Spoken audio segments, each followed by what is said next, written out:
Your ability to tell a compelling story as an entrepreneur is a critical skill and discipline. We all have to have a palette of compelling stories by which we can engage and draw customers, investors, new employees towards us and towards our businesses. But do you have the stories? Do we have that metaphorical quiver on our back with the red arrow, the blue arrow, and the green arrow, and those arrows are marked for specific purposes when we need them? They're sitting right on our back when we need them. I think the answer is no. I don't think we do. I think, in fact, when we think about stories as a tool or an asset at all, we think about, well, I'll just tell a story. It'll sort of be, I'll pull out an arrow and just woo and let it fly, and wherever it lands, let's hope it's just an engaging story. And you know what? I think that's fine. That's one way to tell stories. But when we're entrepreneurs, when we're in business, we need stories for specific reasons. We need a tool that will capture our stories, categorize them by type, and then allow us to pick that story and not that one, the red arrow and not the green arrow. Because from what I know about this meeting I've got coming up next Thursday with that woman who's going to make a decision on my business, I think the blue arrow will be better. That story will be better context for her. She'll get a better understanding of who I am, who we are, what are the skills and abilities we're bringing to the table, and that one is better than this one over here. That's the type of telling stories that we're talking about here. But you need a tool, and I call it the story matrix. The story matrix is an incredibly simple tool. It's got rows and it's got columns. Let's start with the columns. Every entrepreneur story matrix should have 4 columns across the top, representing the types of stories that we tell as entrepreneurs: success, failure, fun, and legends. All 4 of those types of stories are obvious. Let's start with success stories. Success stories are, you made a set of decisions, things went your way, great, it turned out, success. Failure stories, very similar, except it didn't go your way. So you hired someone, you decided to build a product in a certain code, things didn't go your way, and you had a failure. Failure stories are not, look what a moron I am stories. They're just failures, they happen to all of us. Mishap, circumstance, failure. Fun stories are very obvious. Fun, I want to tell you a funny story, I want to tell you about something that happened, some mishap, anything. Something with fun to it. And then legends have a 2-part definition. Legends are sort of the way we think about legends is the once upon a time story. They come from history, they come from culture. And then there's another definition of legends. We all know stories about Steve Jobs at Apple. We all know stories about the growth of Anita Roddick's The Body Shop. Those types of legendary stories that we all, because we all swim in the same business culture, we share those stories. So those are your 4 types of stories across the columns at the top of your story matrix.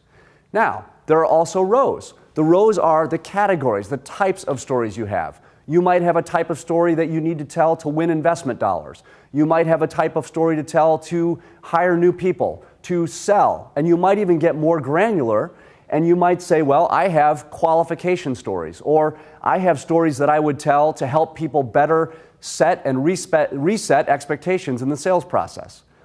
In my first company, 3-4 months in, I went and sold a pharma company, a big pharmaceutical firm, and I was patting myself on the back and feeling great until I realized that unintentionally I had overpromised them, and their expectations were here, and my ability to deliver was here, and it was a huge problem. It quite literally could have put my first business out of business. And I had to backpedal to the point where I had to fire one of my first customers. That was my own fault. That's a story that I would pull from the failure column and the expectation setting row, and that's the key to the story matrix. The key to the story matrix is building it, and then the discipline is I need to select that story about the pharma company and not that other story about hiring someone or failing to raise investment dollars or succeeding over here, because I think that story will be most powerful in this situation. That's the way we use the story matrix. Now, here's another question. Of those 4 columns, success, failure, fun, legends, what is your most powerful type of story? I think most people say success. I actually disagree with that. I think your most powerful story are your failure stories. Your ability to tell a compelling failure story is engaging and magnetic. Those are your most compelling types of stories because they demonstrate humility, they demonstrate the ability to learn, the ability to process, the ability to move quickly and adjust and pivot. Failure stories capture so much about us that go beyond the other 3 types, success, fun, and legends.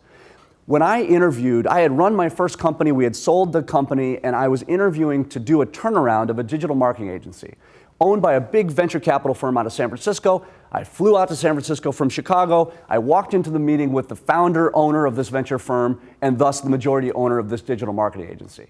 We had 1 hour.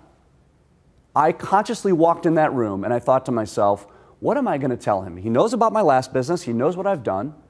I'm here. I've made it here. I've made it through the initial phases of this process. I told him my failure stories. I didn't say I'm a moron. I just said, here are all the decisions I've made that didn't go my way. Here's what I learned from them. And in that engagement process, I strongly believe that those were the most powerful stories that I could tell him. He didn't want to hear what a success I was, right? He didn't care about that. I wouldn't have been there if he didn't think I could do the job. What he wanted to understand is, does this guy understand when things are going wrong? Does he know how to fix it? Has he been down that road? Has he learned on somebody else's dime? And the answer was yes. But the only way I can communicate that is through failure stories. So now you've got your columns and you've got your rows. You've begun to build your story matrix. And you've done the most important thing, and that is you have populated this matrix with stories, your best, most compelling stories. Now imagine you're looking at your story matrix, you're looking down into your quiver of arrows, and you can now select with intention what stories you're going to tell. I'm going into this meeting, and from what I know about this customer or this potential employee or this potential channel partner, I'm going to pick a failure story to failure to qualify. I'm going to pull that arrow out of my quiver and tell that story. Or I'm going to tell a success story in closing a deal. I'm going to pull that arrow out of my quiver, off my story matrix. But you've got it. You've got the tool, and the tool is there to support your effort to sell as an entrepreneur.